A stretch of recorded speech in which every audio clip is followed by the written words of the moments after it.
up, everybody? I hope you guys are doing good today. I am doing well. Of course, it is your girl JoJo back on camera. I know that it has been, oh my gosh, forever. I can't even remember how long it's been since I've been on camera. I actually feel weird sitting in front of the camera talking. I feel like I need to get myself back together. But yes, you are seeing me here live in action in all of my chunky glory, because I have gained at least 15 to 20 pounds since the last time I was on camera. I'm working on it, y'all. I am working on it. I'm gonna try not to show my stomach on as I talk about what I'm about to talk about. But yeah, I've definitely missed you guys. Like I said, it feels weird being back up here on camera, but I'm gonna try to get myself together. So I wanted to come on here today to do a roundhouse kick. It has been a while since we've done one of those. For those of you who've never been with me for a roundhouse kick is basically where we sit down and we discuss things that have been going on television. We might talk about a little celebrity gossip, but it's not an official review of anything. It's just me talking about a few things, getting my thoughts out, and of course, getting y'all's opinions. So that is what a roundhouse kick is, and I call it a roundhouse kick because we're going to talk about everything. We're going to kick it all down. So that's why I call it a roundhouse kick. So first thing on the agenda, what has been going on for those of you who care? If not, skip forward. So what's been going on? I'm still on military orders. This is my home, the hotel. So as you can see behind me, it's giving very hotelish. What else has been going on?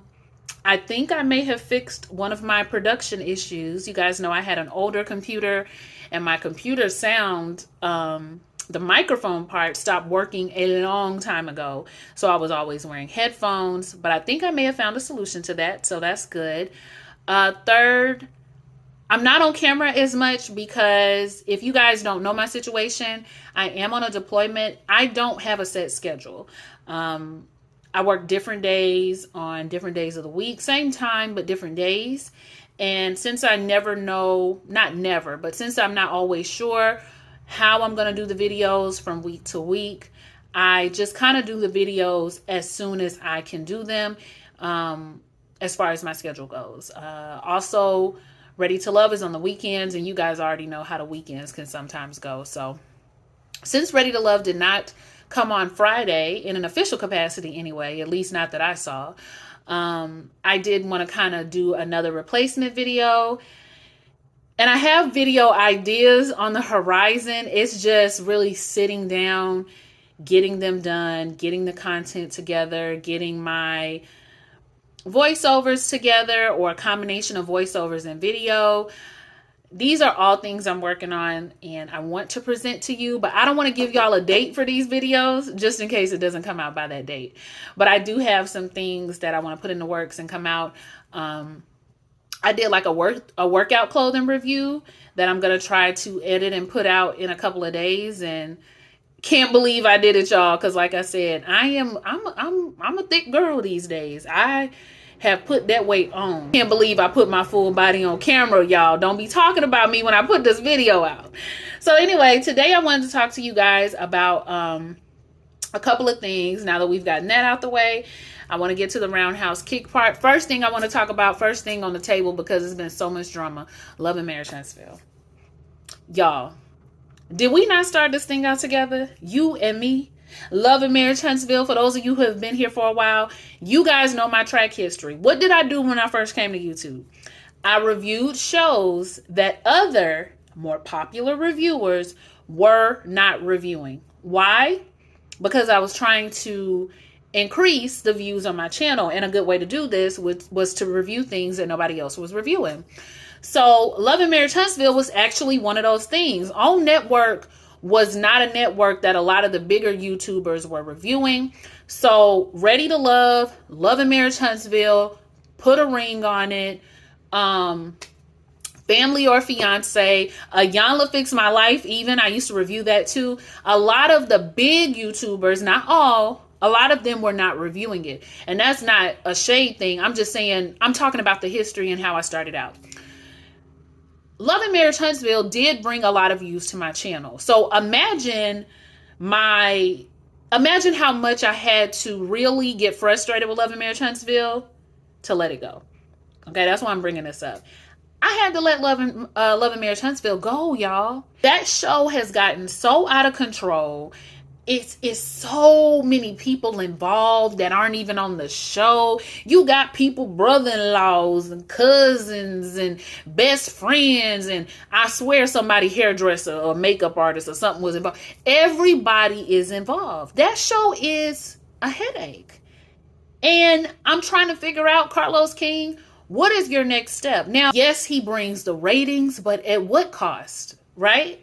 At what cost? I still enjoy Love and Marriage Huntsville. I still will watch the show. But sometimes there comes a point where even I'm just like, enough.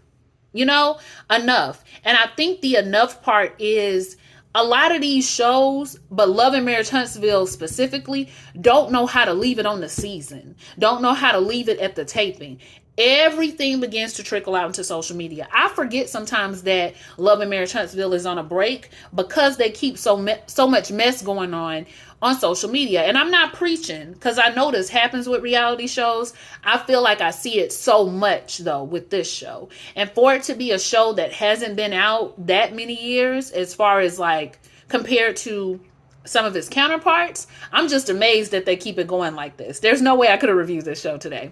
So just to discuss some of the things that I've been seeing, I have been hearing rumors that Ariane is going to be on the show. Why?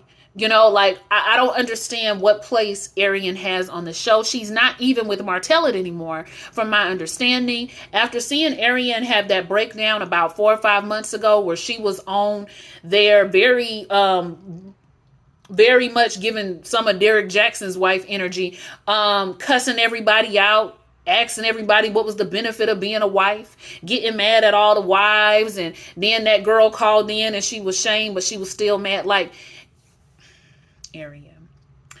I don't want to see Ariane on my show. Ariane is one of those women that I think she's cute. I think she's pretty. Now, all of this stress has really caused her to look differently, but she's one of those women where I want to see her, but I don't know if I want to necessarily hear her. You feel me? Like, a lot of times she doesn't have anything to say. She's not with Martellus. She never really says anything substantial. It's all mess and shade, and it's not even good shade. So I'm trying to figure out where she's going to fit into the algorithm if she is indeed going to be on the show.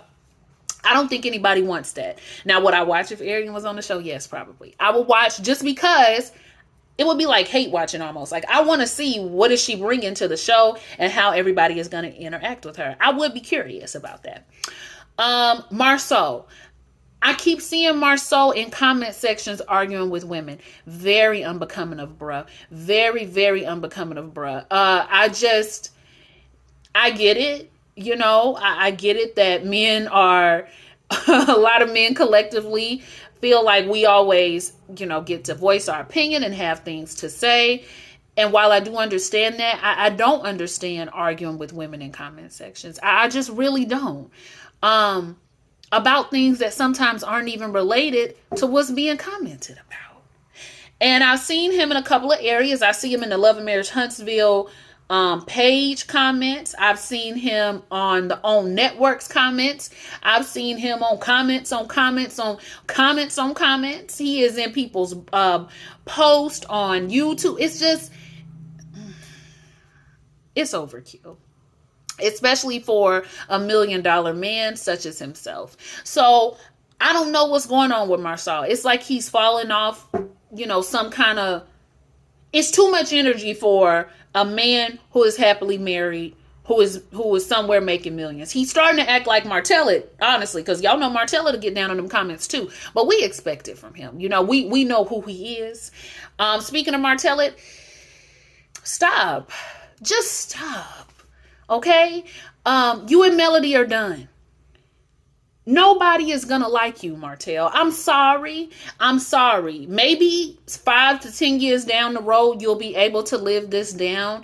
But you continuing to try to paint Mel as a bad person, I don't think it's ever going to matter. Her fans got more energy than yours, and they're always going to see you for what you presented yourself to be in that first or second season. You're not going to be forgiven easily. Yes, they're going to keep bringing you up. Yes, they're going to keep boosting up Mel. Am I saying it's fair? I don't really know. But I don't think you're ever just going to be a fan favorite, right?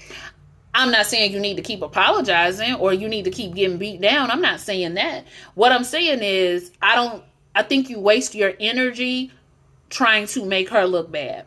I just don't think you're going to get what you wait a minute. You waste your energy trying to make her look bad so that you look better than her. It's just not going to work. It's gone from the whole custody thing to now you being with Sheree. And even though I heard that they broke up, I don't know if I believe that, but I had heard that they broke up, but we all know what it is with him and Sheree, child.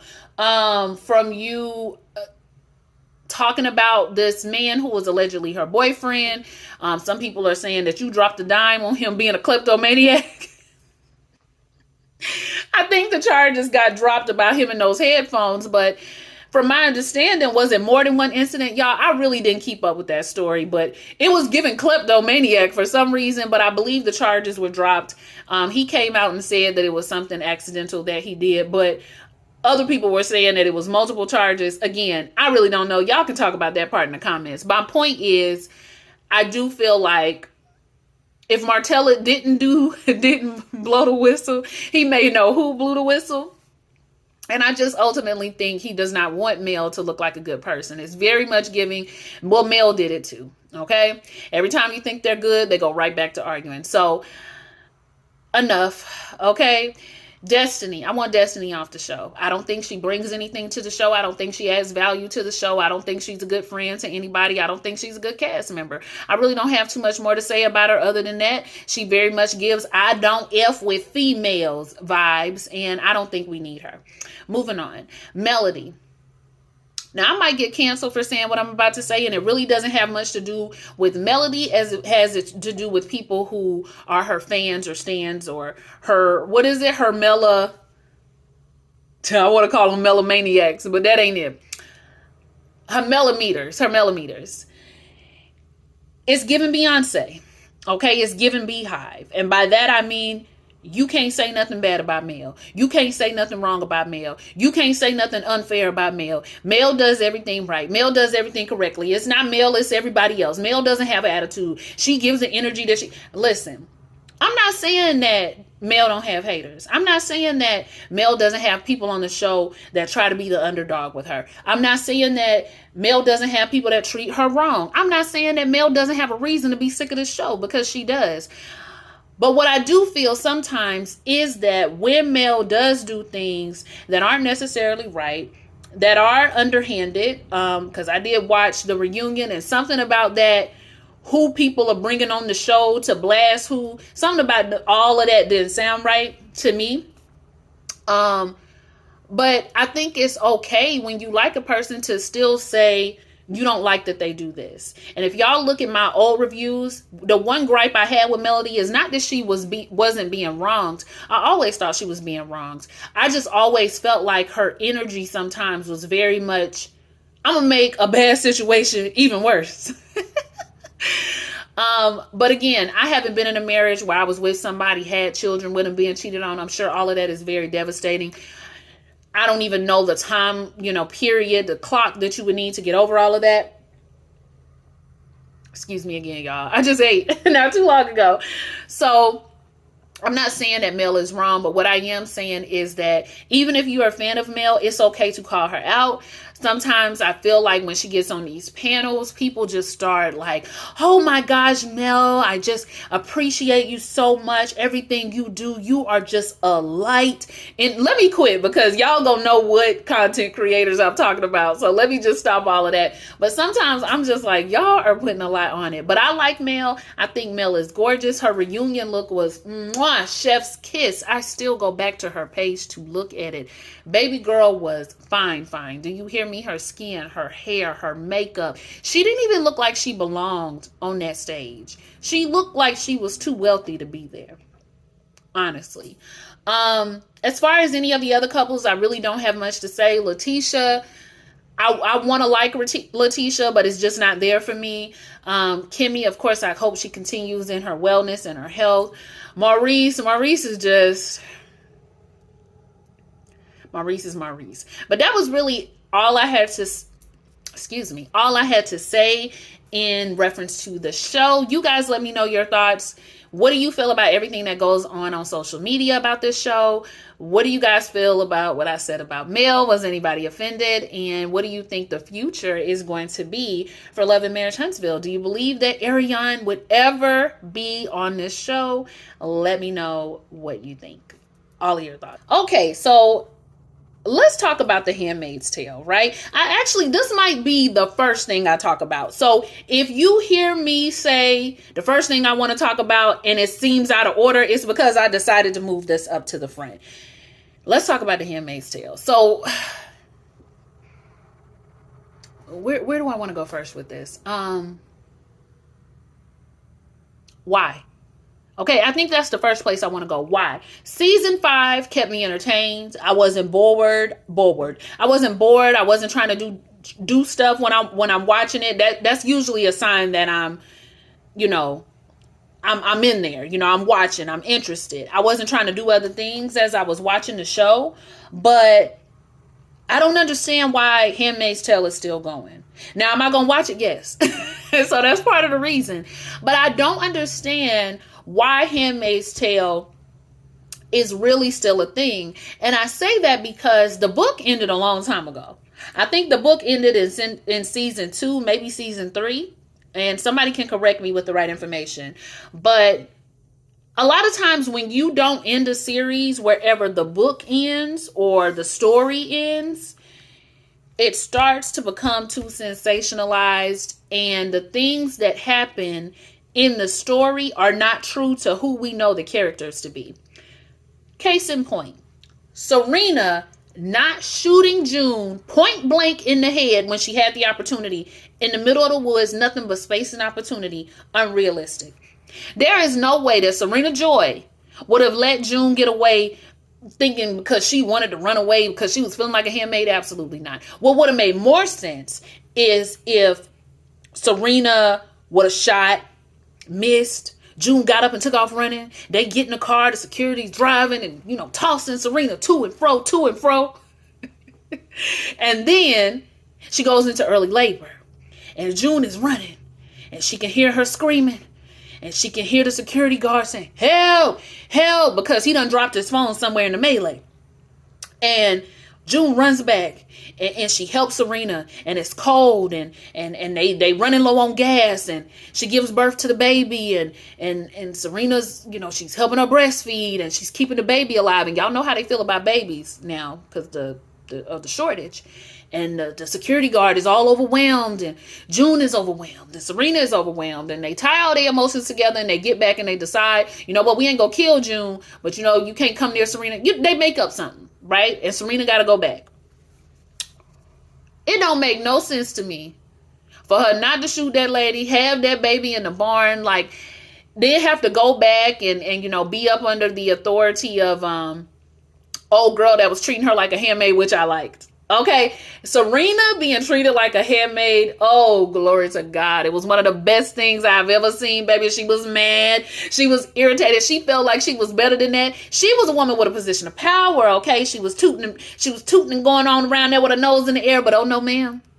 Sit down. Be humble. Now you the handmaid, baby. She was shaking and shivering, honey. That nub. Y'all know she missing that. I didn't have to do that. I'm sorry. I might have to delete that. But, she was just shaking and a shivering and she was angry that she was being talked down to and she can't leave the house without permission. But you know what, Serena?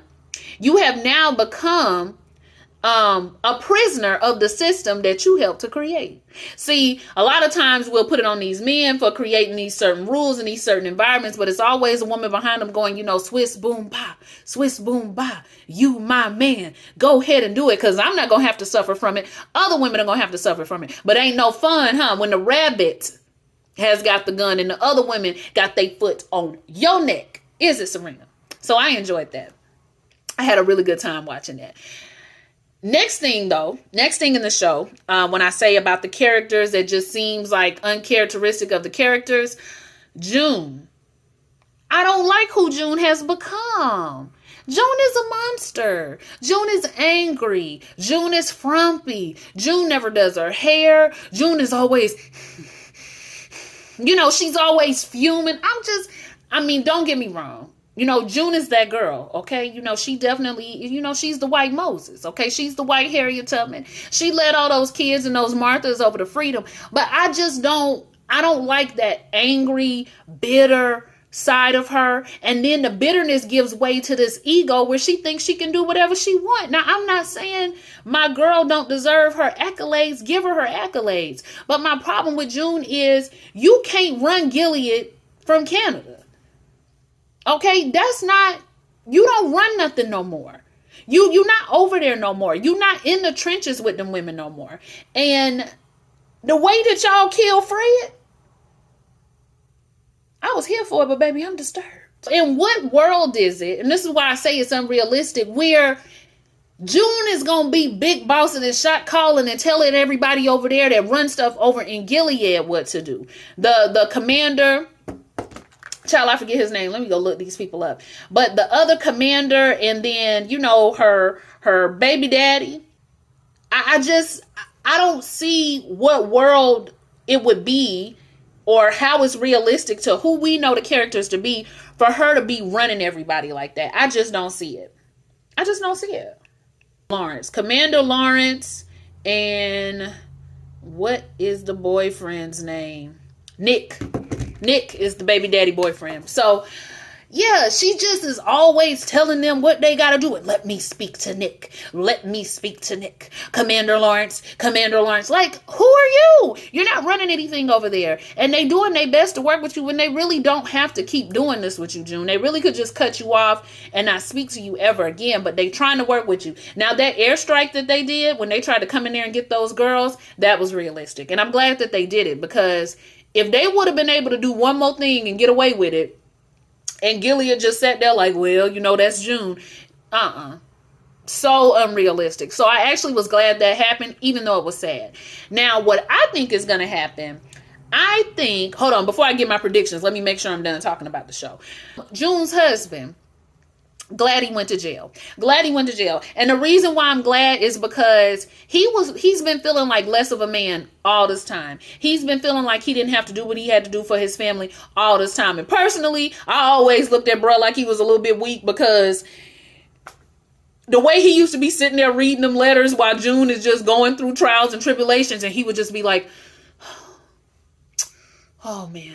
So sad for June. I hope she does well out there. But I know there was nothing he could do. But he does always come off almost as like as weak. Like, we gonna do the paperwork. We not fighting. It's not funny. But I was glad he went because I think that's going to do something for him as a man. Would I have rather been with him been with his family? Sure. But I really do think he needed that. Like, I think that helped his ego going to jail. I really do. And I hope he is able to eventually be reunited with June. But we know that they had to be separated for the story between her and Serena and what's about to happen later. We know they had to be separate from each other for this whole thing to work. June's friend, the black girl, I want more. I want more for sis. Okay, I want to see more of her life. I want to see her with her lover. I want to see her, big bossing and shot calling in Canada. I want more of a storyline for her than June's flunky. What's up? Am I getting it in season 6 or no? I need more for her. Aunt Lydia. Ooh, I want to talk about Aunt Lydia. See, Aunt Lydia to me is that representation of when you want to do something, you really feel like morally it's right and you feel like you're doing the right thing and you feel like you're being honorable and you feel like you're serving. All of these good things. But then there's something that happens that completely knocks you off your square, that completely knocks you off what you're doing. And it really shows you the system that you are in and the part that you play in it. So when I see Lydia coming in and being like, no, like, I'm not going to do this no more. I'm about to lose one of my best girls. I got to change. I can't treat people so harshly. God, please forgive me. If you bring her back, and, she does come back, old patches, old one eye. Because she the reason, Lydia the reason she got one eye, right? So she agrees that she is going to be more protective of the girls, right? Like, her girls need to be protected. And so I was really happy to see some of that change in Aunt Lydia. Do I think the old Aunt Lydia is going to come back? I hope not, but it's a possibility. I'm glad to have old Patches back. Okay, the one that wasn't trying to behave. I hope she don't lose her other good eye, but it does feel good. It feels good to get old Patches back. As far as what I think is going to happen next season, or what I would like to see, or what I think I would want to see. Okay, Commander Lawrence. I think that whole Mr. Nice Guy, out the window. And we saw it in how he handled June towards the end. That is dead. Okay, he tired of June talking to him crazy. He gave June the opportunity. Don't send nobody over here to get your daughter. I gave you a chance to come get your daughter. See, Commander Lawrence and all these other people that get in a leadership position, they just show you even the best intentions, once your ego and once your power gets involved, and once you have to kind of yield that, rule that power with an iron fist, it can change everything about you. And Commander Lawrence is for real about changing this government to what he originally designed it to be before the religious folks came in and effed it up for him. He's determined to do that step by step. And anybody who can't get with the program can die. Okay, that's basically what kind of time he is on. And I knew he was going to get there. I knew he was going to get there, because you can't be in these kind of positions of power and be kind-hearted. I really don't. I don't think you can run a nation and have a bunch of kindness, and you got to almost have that bruteness to you. And I definitely think Commander Lawrence has it, and he's going to continue to do what he needs to do with it. And we're going to see a different man in season 6. I think we're not going to like him. Okay, next season. Nick, again, unrealistic to the character. In what world would Nick be a turncoat against Gilead? Why? I mean, yes, his wife has left him and all of that, but I just don't see him doing that. All for June? For June? That don't make no sense to me. It makes no sense. June got a whole husband. A whole husband. He got a pregnant wife. Y'all know. I just don't see it. I don't see it. But he gonna work with Canada to get secrets about Gilead, okay. Unrealistic to me. That seems unrealistic to me. For the sake of June. And yeah, his daughter, but we all know it's about June. Child, it ain't never about them kids. It's always about the woman that the child is attached to. Come on here now. Next. What else do I want to see? I want to continue to see what Aunt Lydia is going to do with the handmaids. I want to see what Patches, what kind of trouble she about to stir up, with a good eye. And, yeah, I guess I want to see what happens with Serena and June. I don't like that, though. I didn't like the ending of this season. Didn't like it at all. I don't want to see them two tag team. I don't want to see them two working together. I want it to ever be Serena Joy forever. I don't care what she's been through. I don't care if she understands now. I don't care if now that the rabbit got the gun, she finally see what it. I don't care. I really don't. I don't want to see her benefiting from June's help yet again. I don't want to see her understanding now where she went wrong.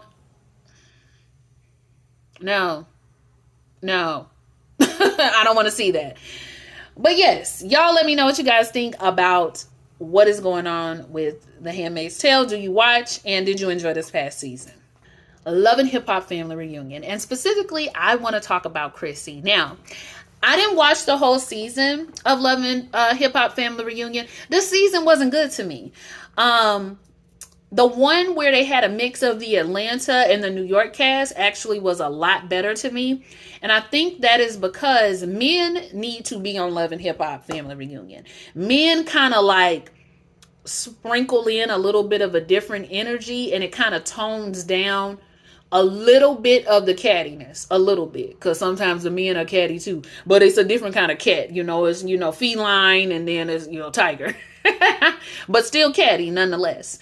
So I think that was an element that was missing on the show, but I want to talk about Chrissy. First of all, I want to start by saying I never liked Chrissy. Okay, I never liked Chrissy. When Love and Hip Hop New York came out, okay, let me tell you a little story. Back in the day, I was a youngin', and a lot of times we watched Love and Hip Hop New York on Twitter. We would all, watch together and type our thoughts, and I had to catch up on Love and Hip Hop New York because I didn't watch the first season. So after I caught up, about episode 2, I knew I didn't like Chrissy. I thought that Chrissy was rude. I thought she was a bully. I thought that she threw tantrums. I felt like she wanted everybody to follow the leader. She didn't really know how to create space for women who she felt was either at her level or above it. I felt like she had to feel like she was above you, right? I'm not saying that's true. That's how I felt though. So we move forward into the show. I still felt the same way. I never let up off it, even though I love to look at her. Chrissy is beautiful. Chrissy is one of those people that just draw me in. It don't matter if I don't like her or not. I feel the same way sometimes about Evelyn Lozada. I don't like her behavior. I didn't really care for Chrissy's behavior on the show. Mainly because Chrissy was around my mom's age. Okay. She wasn't that much younger than my mom. And I knew that my mom, reality TV or not, would never show out this way. My mom wouldn't be fighting. My mom would not be talking about other women and what they had on and how they didn't have no rhyme, getting in fights in the club. Like, my mom wouldn't do things like that. And so because I saw her as a grown woman, I thought her antics were childish. I thought her proposing to Jim was a terrible idea. I thought her waiting around on him was a terrible idea. I thought their relationship was trash. I never wanted to be like that in my adult years, waiting on somebody to marry me, and then I get on my one knee and he say, I got you. No. And now that we're all grown, everybody agrees all of a sudden about Chrissy and how she used to be. But I was like, baby, if I could pull them tweets up from back in the day, y'all lying. Y'all lying. It's okay. We move forward. We grow up, right? And we become adults and we learn better. So when I saw Chrissy on Love and Hip Hop this season, the reunion, I really enjoyed her. I really enjoyed her. And I started enjoying Chrissy prior to this on VH1's Marriage Boot Camp. I felt Chrissy had matured. She was still gorgeous. Whatever she's doing, it's working. I don't know if it's genetics or what, but I want a bottle of it. I thought that a lot of the wisdom that she gave on that show, she did almost get in a fight, but she was provoked, was good. I felt like she was extra good at setting her boundaries. She always has been. And in moments where she could have gotten really upset, she did not, except for the one time. So I saw some growth in her, and I saw even more of it on Love and Hip Hop Family Reunion. She was giving auntie vibes, and not auntie in like, old and tired. It was giving auntie like, I'm too grown for this. I'm just here to have a good time. I'm trying to enjoy my vacation. I'm trying to get right with my mother-in-law. They always trying to get right. I'm just having a good time. I don't want to get no mess. Even that stuff with Shekinah, she bucked up still like, do you want to talk about it? But it didn't turn into anything. And I was proud of her for that. I really was. It's high time that she gets out of that reputation that she has been in. And I would really love, I don't know if she's ruined it for herself from the whole fight with Kimbella and how she used to be on these shows. But I would really love to see Chrissy walking into something else. I think her personality is great. Sometimes I hate that she's attached to Jim because I don't know what space she can be in where she's going to be like, I hope this doesn't sound wrong, but highly respected because of the mate that she is tied to. Shouldn't have anything to do with it, but you know, that's just how it goes sometimes. So I was thinking, what do y'all think about this? When I saw her interactions with Renee on Marriage Boot Camp, I was wondering if you guys think it would be possible for Chrissy to transition into something like a Real Housewives of New Jersey. What? No? I see. I'm sure some of y'all shook your head no. Okay, I can see why you would, but think about it. Some of them people on there done did some time. Okay? Fair time, right? Yes, Chrissy might come from a rougher background. Yes, she is in a long-term relationship with a rapper. Yes, she has been throwing bows on TV. But when I saw how a lot of those women on Marriage Boot Camp flocked to her, they wanted her advice. They thought she was so gorgeous. They wanted to talk to her. They thought she was funny. She enjoyed them. She thought they were funny. I really could see her bossing up on a Real Housewives type of show. Maybe not Real Housewives, but something similar. I just want her to get away from the VH1 brand. I really do. I don't think that's where she is anymore. And while I would love to see her have another show on VH1, who's it going to be attached to? It's going to be attached to Jim Jones, who I don't know about y'all, but I don't want to see.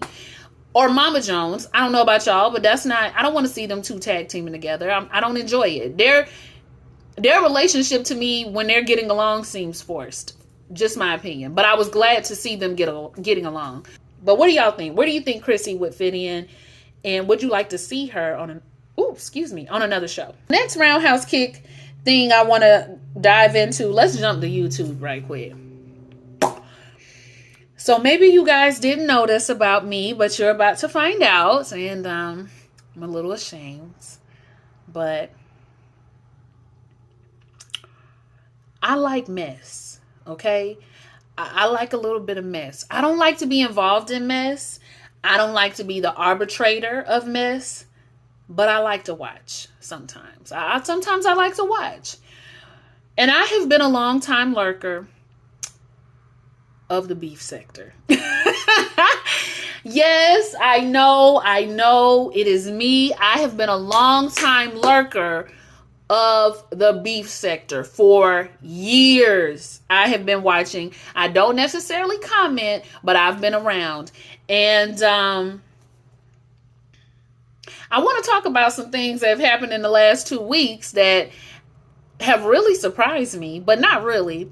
And that is the return of VS. Now, VS has done plenty of videos since her return. She's already gotten right back into where she wants to be. But I am just really surprised that she came back the way that she did. And when she did come back, she had a lot of people shook. I really do think she had a lot of people shook.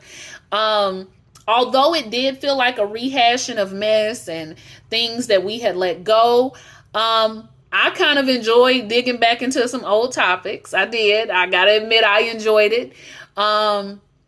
It kind of shook the streets back up after the whole, I don't know if y'all are familiar, the Tracy and Rob. Child, I didn't watch none of that. That scared me. I couldn't watch all of it. But she went on to James's channel. Lady Nika also got involved in some stuff. Now, it's some stuff going on with somebody's child and somebody making a comment about a young girl. I don't know nothing about that. That sector, I really don't know anything. I think that's the black sector. I'm not really involved. I don't know anything about them. But the beefing sector, I do. So VS is back. Anybody who is a beef sector watcher, you know that VS is a major player in the beef sector. And she was on probation for, I think, 3 years. And as soon as her probation was up, like when I heard her voice, I said, oh, I never thought she would come back on here. I never thought it. So for those of you who are beef sector watchers, who y'all favorite? I don't have favorites. I watch just about everybody, but who is y'all's favorite? I do got a favorite, but I'm not going to say mine, because my favorite is not one of those that I feel can't do no wrong, but I'm going to keep my fave to myself. Y'all let me know who y'all's faves are and how y'all got started watching the beef sector. I got started because I was a watcher of Forest Rocks, Bondi, Ashley Miller, Justin J, Sean Bradley, all of those people I watched. Okay, Spill It Boy, I watched all of those people when they did reviews, and as their reviews, okay, not Rox and Ashley or Bondi, not any of those people, but as certain reviewers started beefing and getting into mess, I would watch it, you know? And then after I watched it, a lot of times you would have to go watch another person's video that you didn't know to figure out who they were beefing with. And then after that, you might have to go watch another person's video to see who had reposted it and see what their thoughts were. Next thing you know, you're in the bushes and you are an official beef sector watcher. And I've been there for years. I have been there for years, but you guys let me know what y'all think about VS being back. For those of you who do watch the beef sector, and you know, don't mention my name in none of their channels, because child, I'm not trying to get shaded and drugged all across YouTube. Oh no, baby, I don't beef. Okay, I don't beef. I'm just watching. That's all. Okay, that is it, everybody. I think I talked about everything that I want to talk about, and if I forgot anything, it probably wasn't that important. Come on, let's do 5 seconds of thinking. That's it. I don't believe I forgot to talk about anything. I really haven't been watching that much. There are some other shows that I watched that y'all suggested, but I want to do separate videos for those. Like I said, I'm working on my editing skills and I need to hurry up and get it out. Another thing I was thinking, what do y'all think about, y'all know they did that special Ready to Love episode. What do y'all think about talking about some of the top moments that we enjoyed on Ready to Love? Almost like a compilation. Like, I feel like that would be so funny. But I would have to go back and watch a lot of my own videos and like compile something together. I might try it. We'll see, y'all. We'll see. I can't make any promises, but like, comment, and subscribe. I'll see you guys for the next Roundhouse Kick, whenever it is. And it was great being back on camera again, talking to y'all. See you for the next one. Until the next one. Bye.